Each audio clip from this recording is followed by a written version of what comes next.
আসসালামু আলাইকুম বন্ধুরা, আপনারা সবাই কেমন আছেন? মেহেদি ডিজাইনের আর একটা টিউটোরিয়াল নিয়ে হাজির হলাম। আশা করি আপনাদের ভালো লাগবে। তো চলুন শুরু করা যাক। প্রথমেই 3টা বর্ডার লাইন টেনে নিতে হবে। এরপর 2টা বর্ডার লাইন একসাথে করে বোল্ড করে দিতে হবে। আর এর দুই পাশেই হাম্পস আঁকতে হবে।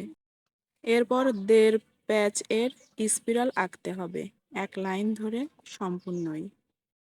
এই ছোট স্পিরালগুলো আঁকা হয়ে গেলে এর উপরে একটা বড় স্পিরাল আঁকতে হবে। এই স্পিরালটার সাথে আবার 2 লাইন হাম্পস আঁকতে হবে। এখন দেখুন কত সুন্দর ফুল হয়ে গেছে। শুধু এটুকু করলেই চলবে না, ফুলটাকে আরো আকর্ষণীয় করতে আমরা এর দুই পাশে লিভস আকারে বোল্ড করে টেনে নিব।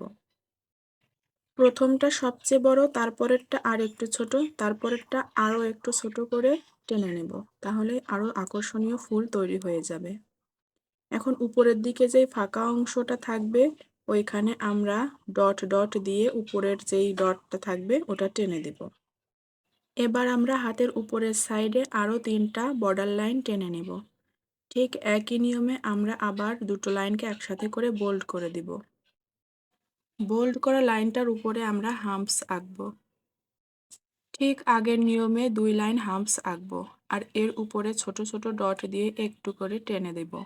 তাহলে একটা কমার মতো শেপ আসবে, ওটা দেখতে অনেক সুন্দর লাগে। এইবার ফাঁকা অংশটুকুতে আমরা চেকের ডিজাইন করব। আর এই চেকের ডিজাইনের মধ্যে ছোট ছোট ফুল ফুল এঁকে দিব। ফুলগুলোর ঠিক মাঝখানে একটা করে বিন্দু দিব। এখন দেখুন আমাদের হাতের এই পোর্শনের কাজটা খুবই সুন্দর লাগছে। বন্ধুরা, আপনারা যারা এই কাজটি করবেন অবশ্যই ফিনিশিং এর সাথে করবেন। যে কোনো ডিজাইনই ফিনিশিং এর সাথে করলে বেশি সুন্দর লাগে।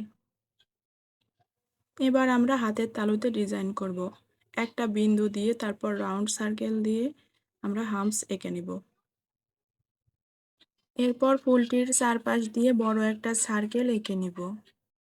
সার্কেলটির চারপাশে আবার হাম্পস এঁকে নেব। এটা খেয়াল রাখতে হবে যে হাম্পসগুলো অবশ্যই এক সমান হতে হবে, না হলে ডিজাইনটা সুন্দর লাগবে না। এরপরে এই ফাঁকা অংশে আমরা এভাবে বোল্ড করে পাপড়ির শেপ দিয়ে দিব। এটা কিন্তু কালার হওয়ার পরে দেখতে মারাত্মক লাগে। এরপরে হাম্পস এর উপর সাইডে আমরা এভাবে ছোট ছোট করে পাতা পাতা করে দিব। এবার আমরা ফিঙ্গারের কাজ করব ঠিক একই নিয়মে। হাম্পস, স্পিরাল ও বর্ডারের সমন্বয়ে কাজটা করে নিব। আর মাঝের যে ফাঁকা অংশটুকু থাকবে ওইখানে জিগজ্যাগ করে দাগ টেনে দিব। এভাবেই আমাদের সুন্দর ডিজাইনটি রেডি হয়ে যাবে। এভাবে করে আমরা প্রতিটা আঙ্গুলেই করে নিব সেমই ডিজাইন। তো আপনাদের কাছে যদি আমার ডিজাইনটি ভালো লেগে থাকে অবশ্যই লাইক, কমেন্ট, শেয়ার করতে ভুলবেন না। সাথে সাথে আমার চ্যানেলটি সাবস্ক্রাইব করেও দিবেন। আপনাদের কাছে অনুরোধ রইল আপনারা আমার চ্যানেলটি সাবস্ক্রাইব করে দিবেন ও কমেন্ট করবেন অবশ্যই যে এরপর কেমন ভিডিও দেখতে চান।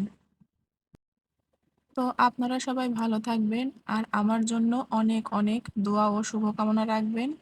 খোদা হাফেজ।